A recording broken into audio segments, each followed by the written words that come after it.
নিশ্চিতভাৱে আজি আপোনালোকে গম পাইছে যে চাহ জনজাতি ছাত্ৰ সন্থা, চাহ মজদুৰ সংঘ, আদিবাসী ছাত্ৰ সন্থা আৰু চাহ জনগোষ্ঠী জাতীয় মহাসভা আৰু ৩৬ জাতীয় পৰিষদ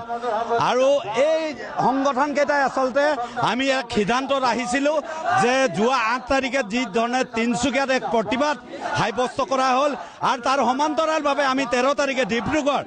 ডিব্ৰুগড় চাহ নগৰীত এক প্ৰতিবাদ কৰাৰ এক সিদ্ধান্ত গ্ৰহণ কৰিছিলোঁ। আজি আপোনালোকৰ মাধ্যমৰ যোগেদি এটা কথা স্পষ্ট কৰি দিব বিচাৰিছোঁ চৰকাৰক যে আমি আচলতে ইয়াত চাহ জনগোষ্ঠী আদিবাসী সমাজক আমি আহ্বান জনাইছোঁ। এই আহ্বানৰ প্ৰতি তেখেতসকলে যি ধৰণে স্বতঃস্ফূৰ্তভাৱে এই প্ৰতিবাদস্থলীত উপস্থিত হৈছে,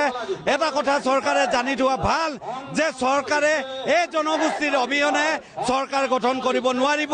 আৰু এই চৰকাৰে যদি আমাক সঁচাকৈ তেখেতসকলৰ সদিচ্ছা আছে,